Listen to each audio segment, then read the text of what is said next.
হাসনাত আব্দুল্লাহ আর সাবজিস কিভাবে নেতা হয়েছে? তখন যে সিটটার মধ্যে আপনারা বসে আছেন আমাদের কাঁধের উপর দিয়ে ভর করে, সেই সিট থেকে কিন্তু চাইলে আমরা আবার আপনাকে নামাইতেও।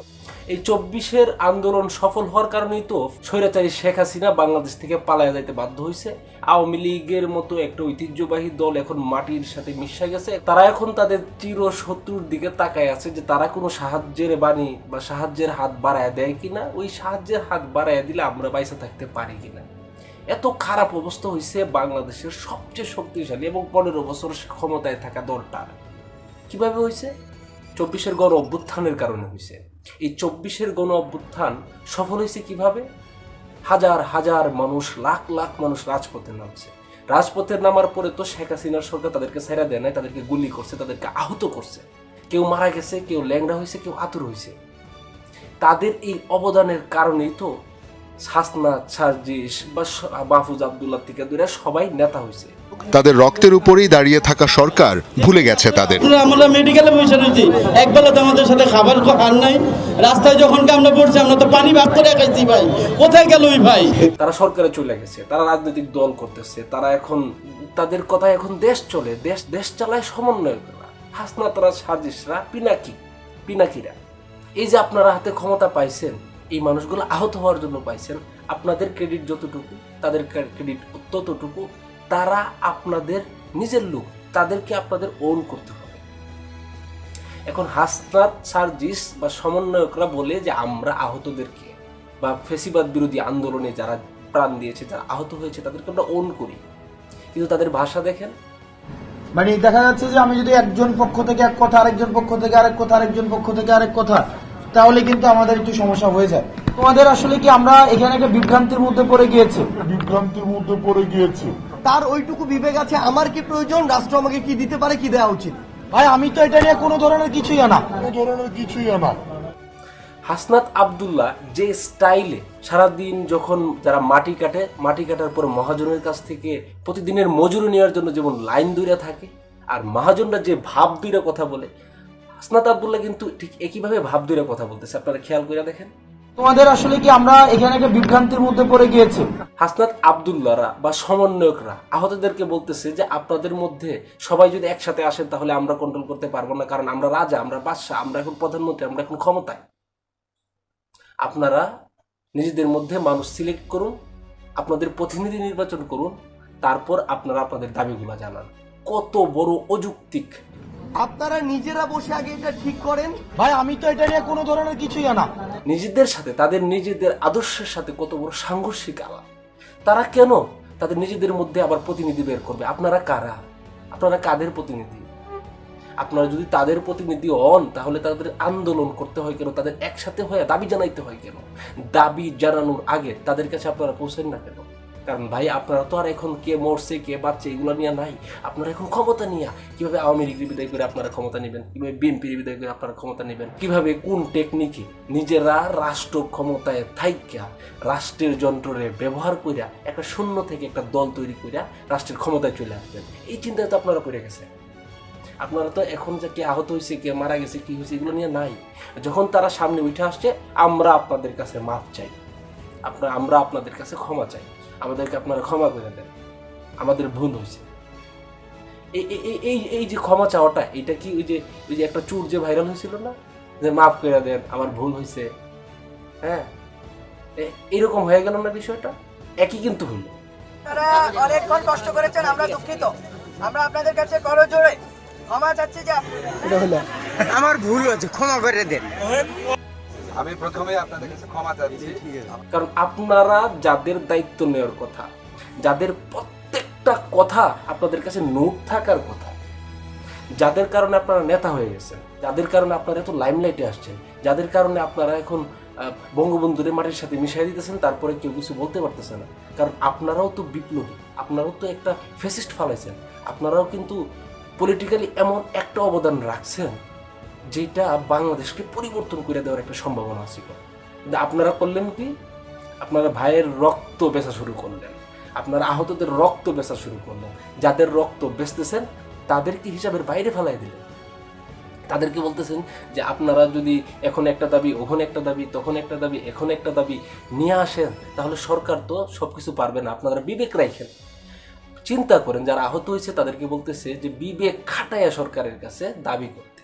ও ভাই, বিবেক খাটানোর দায়িত্ব, তাদের সাথে কন্ট্যাক্ট করার দায়িত্ব তো আপনাদের ভাই। আপনারা কি তাদেরকে ওন করেন না? তারা কি আপনাদের লোক না? তারা যদি আপনাদের লোকই হয়ে থাকে, তাহলে ওই যে নেতার মতো, এই যে মহাজনের মতো, মালিকের মতো দাঁড়ায় দাঁড়ায় যে দিক নির্দেশনা দিতেছেন, আগের থেকে তাদের সাথে আপনাদের কানেকশন ছিল না কেন? তারা এইখান পর্যন্ত আন্দোলনে মিডিয়ার সামনে আসার আগে তাদের সম্পর্কে আপনারা ক্লিয়ারলি জানতেন না কেন? হ্যাঁ, নাকি যে যায় লঙ্কায় সেই হয় রাবণ? আপনারা তো লঙ্কায়ও যান নাই, লঙ্কা না যাই আপনারা রাবণ হয়ে বসে আছেন।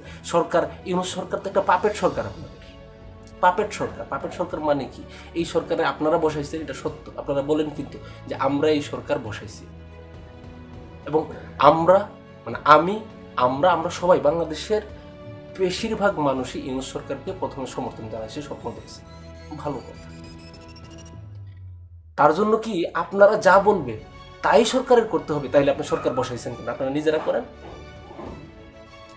আপনারা যেহেতু নিজেরা করবেনই না, আরেকজনকে বসাইবেনই, তাদেরকে কিছু একটা স্বাধীনতা দেন, তাদের নিজের মতো কিছু একটা করবার দেন। কিছুই তো করতে দিতেছেন না, যে আমরা এই বলতেছি আপনার এটা করতে হবে, আমরা এই দাবি জানাইছি আমাদের এটা করতে হবে, আমরা বঙ্গবন্ধুর ফটো নামাইতে বলতেছি আপনার নামাই ফেলতে হবে, আমরা মিথ্যা মামলা দিতে বলতেছি আপনাদের দিতে হবে, আমরা অমুক লোককে নিয়োগ দিতে বলতেছি দিতে হবে। আপনার পছন্দের একজন মানুষকে আপনি নিয়োগ দিবেন, একদম ফাটাই ফেলবেন আপনারা। হ্যাঁ, আবার সরকার ফালাই দিবেন। একবার ফালাইতেছেন না, বারবার ফালাই দিতে পারবেন। এইভাবে যে আপনারা জনবিচ্ছিন্ন হয়ে যেতেছেন আপনারা জানেনই না। মাঠে আসেন, দেখেন, আমি যখন ওই স্বৈরাচারী সরকার এই ইন্টারনেট কানেকশন বন্ধ করে দেয়, আমি টিভির সামনে, বিভিন্ন নিউজের সামনে আমি ঘুরতেছিলাম, কখন সমন্বয়করা আসবে আইসা একটা কথা বলবে, কখন কবি আসবে আইসা কবিতা পাঠ করে শোনাবে, সেই কবিতা শুনে জাতি মুক্ত হয়ে যাবে। হাজার হাজার মানুষ আপনাদের কোথায় রাজপথে নামে আসছে। হ্যাঁ, আপনারা ওই হাজার হাজার মানুষকে ভুইলা নিজেরা এখন এই যে সিন্নি খাওয়ার মতলবে পড়ে গেছে।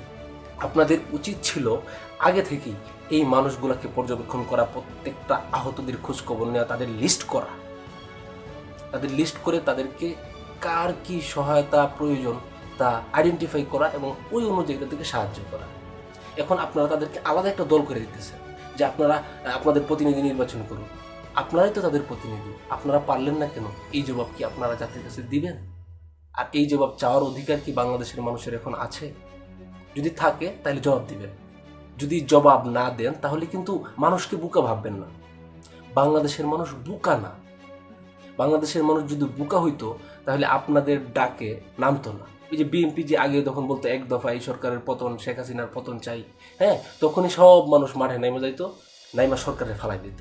কিন্তু মানুষ বোকা না, কার কথায় নামতে হবে, কখন নামতে হবে এগুলো মানুষ বুঝে। কে কি করতেছে, কি কি করতে চায়। আপনারা যে মানুষকে একটা নেগেটিভ পিনাকির তৈরি করা একটা নেগেটিভ, আপনাদের বস্তু পিনাকি যা বলে আপনারা তো তাই করেন। এই নেগেটিভ যেটা পিনাকি তৈরি করতেছে, ওই নেগেটিভ আপনি মানুষের উপর চাপাই দিতেছেন। কেউ প্রতিবাদ করতেছে না, কিন্তু মানুষ কিন্তু বোকা না, এখন প্রতিবাদ করতেছে না। তারা এখন আসলে প্রতিবাদ করার মতো সময় আসে নাই, যখন আসবে তখন করবে। আপনারা যে জনবিচ্ছিন্ন হয়ে যেতেছেন এইদিকে খেয়াল করেন। আপনাদের কাজগুলোকে আপনারা আইডেন্টিফাই কইরা মূলত যারা গণ অভ্যুত্থানে আহত হয়েছে, যারা সরাসরি গুলি খাইছে, যারা ফ্যামিলি মারা গেছে, তাদেরকে পুনর্বাসন করেন। আর যদি না করেন তাহলে আপনারা জনবিচ্ছিন্ন হয়ে যাবেন। আপনারা যে একটা দল গড়ার চিন্তা করতেছেন, ওই দল গড়া হবে, কিন্তু ওইগুলা জাতীয় পার্টি, জাসদ বা এই ধরনের রাজনৈতিক দলের মতো ছোট এক সংসদ সদস্য বিশিষ্ট দলে পরিণত হয়ে যাবে। ইউনিভার্সিটির ছাত্রছাত্রীদেরকে আপনারা এখন লেখাপড়া বিমুখ করে ফেলতেছেন। আপনারা যে ডাক দেন চলে আসে, ডাক দেন চলে আসে, ডাকাডাকি বন্ধ করেন না। একটা সরকার দিচ্ছেন, এই সরকারের কাজ করতে দেন। এই সরকার কিন্তু আপনাদেরই নিয়োগ দেওয়া সরকার, আপনারাই তো বলছেন। হ্যাঁ, এই সরকারের কাজ করতে দেন, পোলাপানের লেখাপড়া করতে দেন, আপনারা রাজনীতিটা করেন। আপনারা তো লেখাপড়া শেষ, যাদের রানিং লেখাপড়া আছে তাদেরকে লেখাপড়াটা করতে দেন, দেশটাকে শান্তিতে থাকতে দেন।